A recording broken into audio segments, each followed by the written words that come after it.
और बहुजन समाज की ये भी इतिहास गवा रहा है जीतने का, और फॉरवर्ड समाज की इतिहास गवा रहा है हारने का। उन लोग तो ये भी कहता है कि हम लोग को भगवाने बोले हैं पुजारी बनने के लिए, तो क्या जन्म से सर्वश्रेष्ठ बताते हैं चिट्ठी लिख के बोले हैं भगवान की फोन करके? जन्म से सर्वश्रेष्ठ बताते हैं अपने आप को, वो बताते हैं हम ना। अपने जन्म के आधार पर जो हम लोग सर्वश्रेष्ठ हैं, कर्म के आधार पर नहीं है। तो जब जन्म के आधार पर सर्वश्रेष्ठ थे, तो फिर यहाँ मुगल के यहाँ शासन कैसे हो गया था? जब उन लोग इतने वीर क्रांतिकारी पैदा लिया था, तो अंग्रेज के इंडिया गुलाम कैसे हो गया था? उसमें सर्वश्रेष्ठ और उसमें क्षत्रिय कहाँ चला गया था? कह तो रहे हैं कि जब धर्मेंद्र प्रधान का इस्तीफा हो सकता है तो आरक्षण क्यों नहीं खत्म हो सकता है, SC ST एक्ट क्यों नहीं खत्म हो सकता है, UGC रोल बैक क्यों नहीं हो सकता है? आपको बता तो रहे हैं कि फॉरवर्ड समाज के लोग आंदोलन करता है शोषण जुल्म अत्याचार करने के लिए, और बहुजन समाज के लोग आंदोलन करता है हक अधिकार और न्याय और नौकरी के लिए। हमारे बड़े भाई चंद्रशेखर आजाद रावण जी भी बाराबंकी में आंदोलन के ऐलान किए थे, महारैली का, कांसीराम साहब की जयंती मना रहे थे। तो वही फॉरवर्ड समाज के कुछ लोगों के द्वारा क्या बोला जा रहा था कि अपना पैर फहराएगा लेकिन जाएगा नहीं। एक भी नजर आया? वहाँ पे आसपास दिखे भी नहीं। तो उन लोग बोलेगा सिर्फ सोशल मीडिया पर, धरातल पर उन लोगों को कोई औकात नहीं है। तो सारा राजपाट आप ही लोग के था, तो आप लोग गरीब कैसे हो गए? तो बोले कि हाँ आप ठीक सवाल किए, राजा हमारे समाज के थे जरूर, लेकिन रानी आपके समाज की थी, इसलिए हम लोग गरीब हो गए। तो पूछे कैसे? तो राजा में अकबर भी थे, लेकिन रानी कौन थी? जोधाबाई। फिर हम लोग के राजा बाबा साहब थे, रानी कौन थी? सविता अम्बेडकर पंडित जी। राजा पासवान समाज के रामविलास जी थे, रानी कौन थी? फॉरवर्ड समाज के। राजा अशोक चौधरी भी पासी समाज में थे, रानी कौन थी? ये जो पर्सनल निजी जिंदगी है, अपना शादी ब्याह का मामला है, प्रेम प्रसंग का मामला है। वही सवाल किया ना कि जब राजा आप लोग थे तो गरीब कैसे हो गए? तो सबसे पहले अपना EWS को त्यागे। वो 10% जो मिला है सुदामा कोटा, जो गधी के दूध पी के लोग कहता है कि हम लोग अपने आप के शेर हैं, तो EWS को पहले लोग त्याग दे, उसके बाद कॉलेजियम सिस्टम समाप्त करा दे। यानी घर से शुरुआत करने पड़ेगी। बिल्कुल। केंद्रीय शिक्षा मंत्री धर्मेंद्र प्रधान के इस्तीफे के बाद एक पार्टी और लॉन्च हो गई है। रिजर्वेशन हटाओ आंदोलन की शुरुआत हो गई है। लगातार जो है रिजर्वेशन पर हमला किया जा रहा है। जो भी जाति आधारित रिजर्वेशन जो है दिया गया है, उसको लेकर के लगातार बयानबाजी तेज हो गई है और सोशल मीडिया पर इसका जोरदार तरीके से विरोध हो रहा है। और कहा जा रहा है कि जिस तरह से CJP के संस्थापक अभिजीत दीपके और तमाम लोगों ने मिलकर जिस तरह से धर्मेंद्र प्रधान का इस्तीफा दिलाने का काम किया, उसी तरह से अब हम लोग जो है SC ST आरक्षण, SC ST एक्ट और जितने भी बहुजन समाज का आरक्षण है उसको ख़त्म करने का जो हम लोग काम करेंगे। बातचीत करेंगे हमारे साथ बहुजन आर्मी के राष्ट्रीय अध्यक्ष गोल्डन दास जी हैं। गोल्डन दास जी, इन दिनों आरक्षण को लेकर के जो है जोरदार तरीके से जो है विरोध हो रहा है। कह रहे हैं कि हम जंतर मंतर पर इसका जो है बहुत बड़ा आंदोलन करेंगे और देश से जो है SC ST OBC के आरक्षण को जो उखाड़ के फेंकने का काम करेंगे। सबसे पहले आपको बहुत बहुत धन्यवाद। साथ ही आपके न्यूज़ चैनल का जितने व्यूअर्स हैं सभी क्रांतिकारी जय भीम नमो बुद्धाय। देखिए मीडिया महोदय, ये सब अफवाह है और धरातल पर कुछ नहीं। हम शुरू से ही बोलते आ रहे हैं कि फॉरवर्ड समाज के दो ही नीति रहा है, भाग न तो भग लो। भाग न तो भग लो मतलब यही कि अगर तू अड़ गया तो हम भाग जाएंगे, और तू भाग गया तो हम अड़ जाएंगे। इसका इतिहास गवा रहा है, और बहुजन समाज की ये भी इतिहास गवा रहा है जीतने का, और फॉरवर्ड समाज की इतिहास गवा रहा है हारने का। आज तक जितने भी हमारे महापुरुष लड़ाई लड़े हैं उसका रिजल्ट पॉजिटिव आया है। और बात रहा कि आरक्षण हटाओ अभियान जो चल रहा है, ये जितने भी फॉरवर्ड समाज में दारूबाज गुटखाबाज हैं, लफुआ कैटेगरी के हैं, वही सब ये सब अफवाह उड़ा रहे हैं। ये सब मच्छर को कपड़ा पहनाना और SC ST को समाप्त करवाना या बहुजन समाज का आरक्षण समाप्त करवाना बात बराबर है। देखिए एक जो है आप इंस्टाग्राम पे देख सकते हैं, यहाँ पे ID बना हुआ है और इस पर जो है 4.8 मिलियन, अभी सुबह तक मात्र इसका 4 मिलियन फॉलोवर थे, अभी शाम तक होते होते 4.8 मिलियन फॉलोवर हो गए।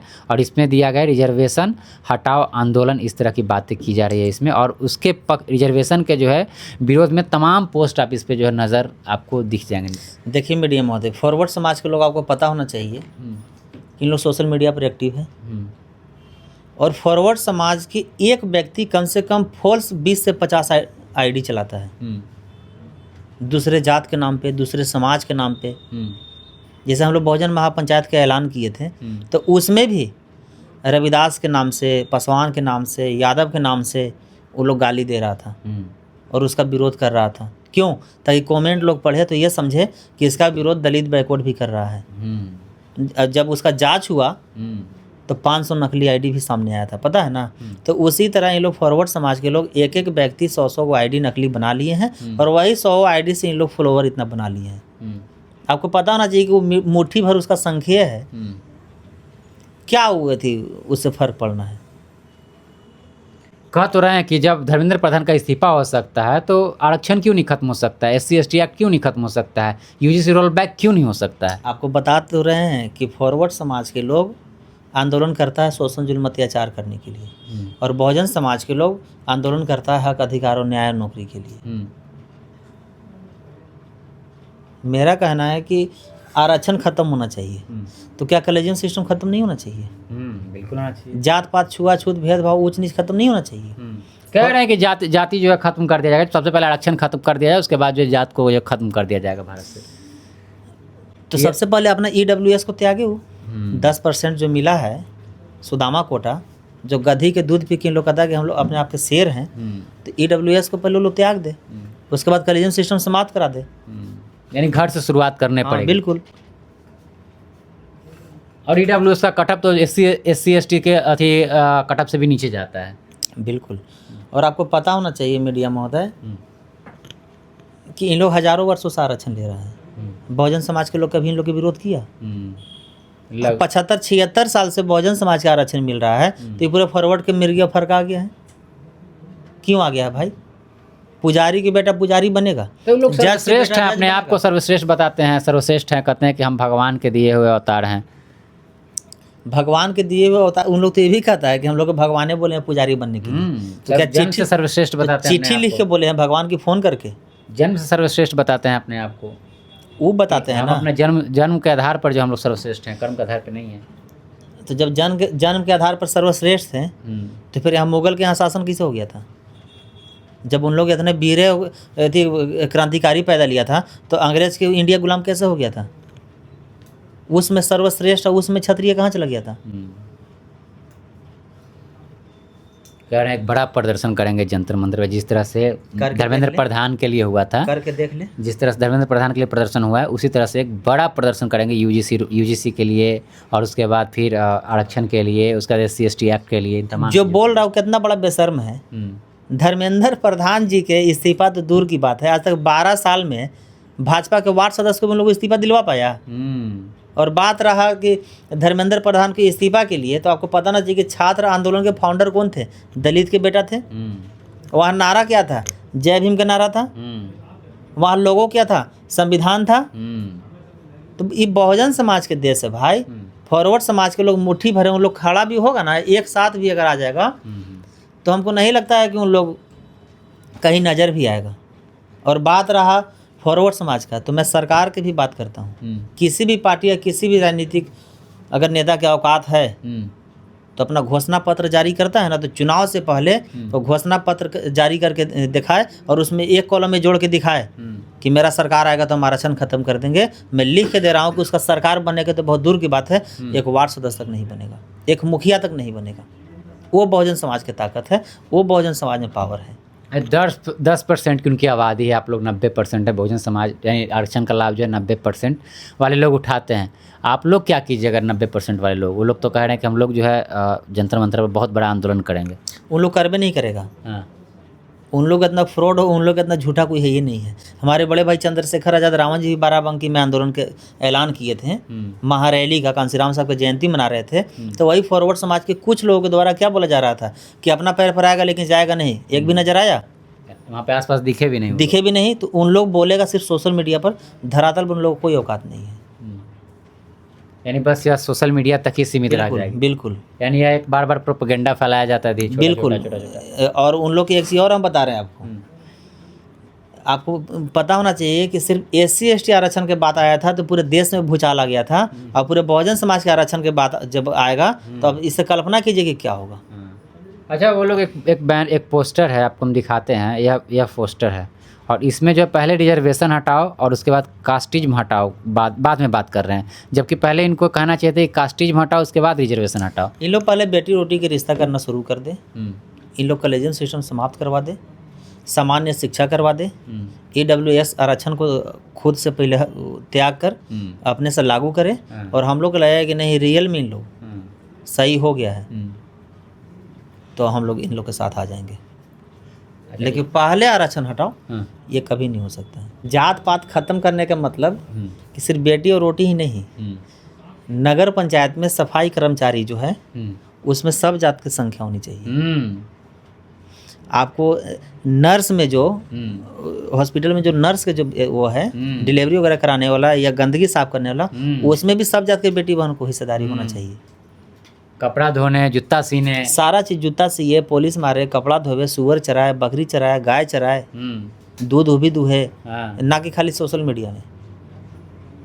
तब ना लगेगा कि नहीं भाई जात पात खत्म हो गया। तो यहाँ चमड़ा छोड़ाएगा कौन? रविदास समाज के लोग। लेकिन शोरूम के मालिक कौन रहेगा? फरवर्ड समाज, फलाना पांडे, फलाना शर्मा, फलाना सिंह, फलाना झा, फलाना तिवारी। दूध दुहेगा यादव समाज के लोग, लेकिन सुधा के मालिक कौन है?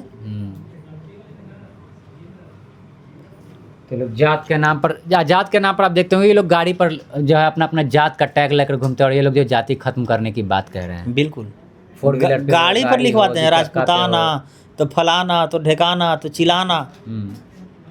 और ये लोग जातिवाद खत्म करने की बात कर रहे हैं, रिजर्वेशन खत्म करने की बात। बिल्कुल। अच्छा, बाबा साहब जो संविधान निर्माता, उनको तो आज तक ये लोग माने नहीं। देखिए, बाबा साहब सच में संविधान निर्माता है। कभी BN राव, तो कभी तरह तरह का प्रोपेगेंडा अपनाते रहते हैं। दलित जो है, इनको यह नहीं पता कि हाँ संविधान निर्माता वो हैं, आज तक कभी एक्सेप्ट नहीं किए चीज़ों को। देखिए, हमसे एक फॉरवर्ड समाज के लोग, हम कहीं ट्रेन में जा रहे थे तो हमसे पूछे थे, ऐसे ही डिस्कस हो रहा था, तो बोले कि गोल्डन जी एक चीज़ बताइए कि आप बहुजन समाज की बात कर रहे हैं, आप बहुजन समाज से हैं, फॉरवर्ड समाज से हैं, जाति के नाम नहीं पता इसलिए जाति को हम नहीं मानते हैं। तो राजा तो बहुजन समाज के लोग थे इस देश में, तो सारा राजपाट आप ही लोग के था, तो आप लोग गरीब कैसे हो गए? तो बोले कि हाँ, आप ठीक सवाल किए। राजा हमारे समाज के थे जरूर, लेकिन रानी आपके समाज की थी, इसलिए हम लोग गरीब हो गए। तो पूछे कैसे? तो राजा में अकबर भी थे, लेकिन रानी कौन थी? जोधाबाई। फिर हम लोग के राजा बाबा साहब थे, रानी कौन थी? सविता अम्बेडकर पंडित जी। राजा पासवान समाज के रामविलास जी थे, रानी कौन थी? फॉरवर्ड समाज के। राजा अशोक चौधरी भी पासी समाज में थे, रानी कौन थी? ये जो पर्सनल निजी जिंदगी है, अपना शादी ब्याह का मामला है, प्रेम प्रसंग का मामला है। वही सवाल किया ना कि जब राजा आप लोग थे तो गरीब कैसे हो गए? तो वैसे तो अंतर्जातीय विवाह, कोई भी किसी से प्यार मोहब्बत हो जाएगा तो कर लेगा। खाली मंत्री MLA MP से प्यार हो रहा है? लैट्रिन साफ करने वाले से प्यार क्यों नहीं हो रहा है? गाय चराने वाले से प्यार क्यों नहीं हो रहा है? कपड़ा धोने वाला से प्यार क्यों नहीं हो रहा है? जूता सिलने वाला से क्यों नहीं? हाँ, बाल काटने वाले से प्यार क्यों नहीं हो रहा है? चना बेचने वाला, गुपचुप और चाट बेचने वाले से प्यार क्यों नहीं हो रहा है? जो मिनिस्टर MP MLA संविधान निर्माता बन गए, उन्हीं सबको प्यार हो रहा है। बात तो फैक्ट, यानी कुछ नहीं हो सकता, सिर्फ हवाबाजी हो रही है फिर फेसबुक, इंस्टा और व्हाट्सएप पे ना। चलिए, तो कुछ नहीं हो। और काबिलियत का हम एक उदाहरण भी आपको दे देते हैं कि बहुजन समाज के लोग टैलेंट है, मेहनती है। अगर उन लोग का औकात है तो कंपटीशन करा के किसी भी चीज़ में दिखा दे। इसलिए कि तमिलनाडु में स्टालिन की जब सरकार आया था तो पुजारी के जितने ही पुजारी थे सबको हटा दिया गया था मंदिर से। अब पुजारी के स्टालिन जो तमिलनाडु का मुख्यमंत्री थे, वो एक वैकेंसी निकाले और वैकेंसी में कंपटीशन हुआ। और कंपटीशन में जानते हो फॉरवर्ड समाज के लोग सब फेल हो गया, अब बहुजन समाज के लोग सब पुजारी हो गए। देखिए, मंदिर में पोस्टिंग के कंपटीशन के आधार पर सब दलित बैकवर्ड मिलेंगे, फॉरवर्ड एक भी नहीं मिलेंगे। तो इसे समझ लीजिए आप कि कितने, अगर बहुजन समाज के लोग अगर पढ़े लिखे काबिल टैलेंट नहीं होते हैं तो इस देश का संविधान निर्माता दलित के बेटा नहीं होता। यानी 10% जो 90% पे हावी नहीं हो सकता। हाँ, बिल्कुल। 10 का राज नहीं चलने वाला, बिल्कुल नहीं चलेगा। और हम लोग की इतिहास रहा है जीतने का, और देखिए जीत भी रहे हैं। तो हमारे साथ बहुजन आर्मी के राष्ट्रीय गोल्डन दास जी थे। जिस तरह से लगातार सोशल मीडिया पे हवा बनाया जा रहा है रिजर्वेशन के खिलाफ, UGC रोल बैक, और उसके बाद SC ST एक्ट के खिलाफ लगातार जो हमला बोला जा रहा है, उस पर लेकर के जो खुलकर गोल्डन दास जी अपना वक्तव्य रखे। बाकी आपकी क्या प्रतिक्रिया है रिजर्वेशन को लेकर के, UGC को लेकर के और SC ST एक्ट को लेकर के, अपनी प्रतिक्रिया कमेंट बॉक्स में